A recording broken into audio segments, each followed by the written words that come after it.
Hi friends, welcome to Sibi's Health and Beauty channel. இன்னைக்கு நாம தயிர் பச்சடி அதுதான் எப்படி செய்யலாம் அப்படிங்கறது பார்க்கலாம். இந்த தயிர் பச்சடி வந்துட்டு ஒண்ணுல வெள்ளரிக்காயிலையும் செய்யலாம் இல்லனா கும்பளங்காய் அதாவது வெண்பூசணி அப்படினு சொல்லுவாங்க. இந்த ரெண்டுலயுமே செய்யலாம். நான் இன்னைக்கு கும்பளங்கான்னு சொல்ற இந்த வெண்பூசணியில தான் செய்ய போறேன்.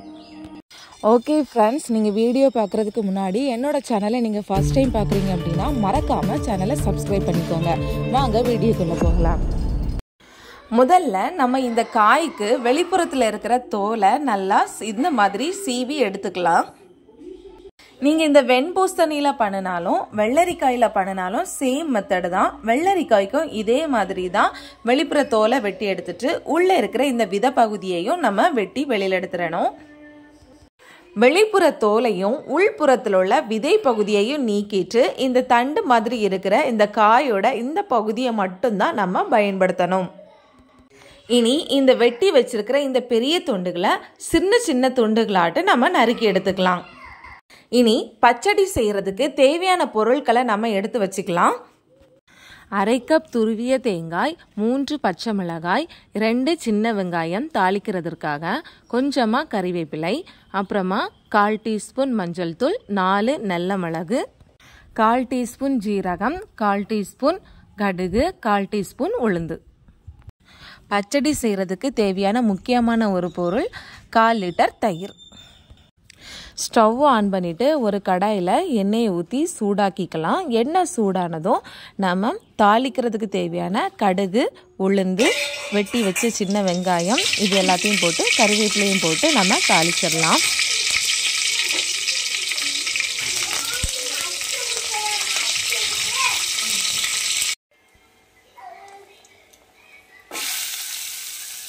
சின்ன வெங்காயம் போட்டு எண்ணெயை தாளித்த பிறகு அதுக்கு கூட நம்ம இப்போ நறுக்கி வச்ச வெண்பூசணியை சேர்த்துக்கணும்.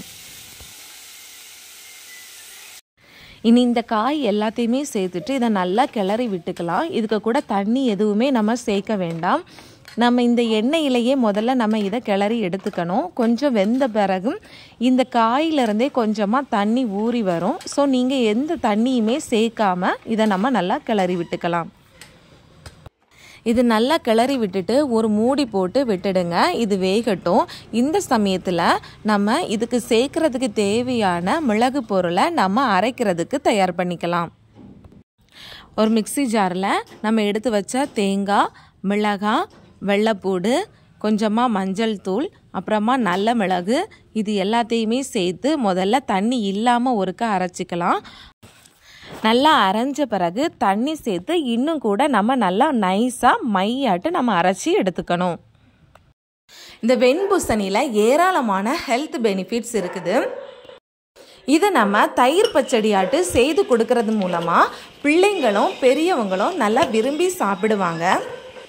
உடல் எடை குறையணும்னு விரும்புகிறவங்க வாரத்துக்கு ஒரு முறையாவது இந்த தயிர் பச்சடி சாப்பிடுங்க. இந்த டைமில் காய் ஓரளவுக்கு வெந்திருக்கும். இது ஒரு 1/4 பகுதி வெந்த பிறகு நம்ம தேவையான அளவு இதுக்கு கூட உப்பு சேர்த்து இன்னும் கொஞ்சம் கிளறி விட்டுட்டு நம்ம மூடி போட்டு மூடி வச்சிடலாம். ஒரு 5 முதல் 7 நிமிஷம் ஆகும் இது இன்னும் வேகிறதுக்கு. ஒரு 7 நிமிஷம் கழிஞ்சு நீங்கள் மூடி எடுத்து பார்த்தீங்கன்னா இந்த காய் நல்லா கலர் சேஞ்சஸ் ஆகி கொஞ்சமாக தண்ணி ஊறி வந்திருக்கும். இந்த ஸ்டேஜில் நம்ம மிக்சியில் வச்சு அரைச்ச இந்த மசாலா பொருளை நம்ம இதில் சேர்த்துக்கலாம். இந்த வெண்பூசணி தயிர் பச்சடி ரொம்பவே நல்லது உடம்புக்கு.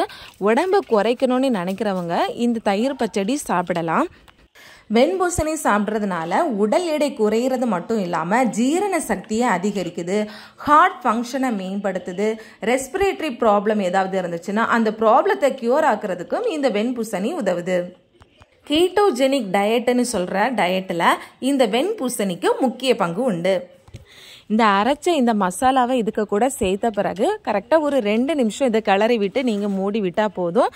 அப்புறமாட்டு நீங்கள் ஸ்டவ்வை ஆஃப் பண்ணிடலாம். அவ்வளோதாங்க, நம்ம இதை தயார் பண்ணியாச்சு. இப்போது மசாலா சேர்த்து கரெக்டாக 2 நிமிஷம் ஆயிடுச்சு. கூட்டும் ரெடி ஆயிடுச்சு. இனி இதுக்கு கூட நம்ம தயிர் சேர்த்தா தயிர் பச்சடி ரெடி. நம்ம கூட்டு செஞ்சு முடித்து கேஸை ஆஃப் பண்ண பிறகு அதை இறக்கி வச்சுட்டு தான் நம்ம இதை தயிரை சேர்த்துக்கணும். அப்போ தான் தயிர் பச்சடி நல்ல பதத்தில் இருக்கும். நம்ம தேங்காய் அரைக்கும் போது கொஞ்சமாக மஞ்சள் சேர்த்துக்கிட்டதுனால நமக்கு பச்சடி கொஞ்சம் மஞ்சள் கலரில் இருக்கும். மஞ்சள் சேர்க்காமலும் நம்ம தேங்காயை அரைச்சி எடுத்துக்கலாம். அது உங்களோட சாய்ஸ். அவ்வளோதாங்க, ஈஸியாக சூப்பரான ஒரு டேஸ்டியான தயிர் பச்சடி தயார்.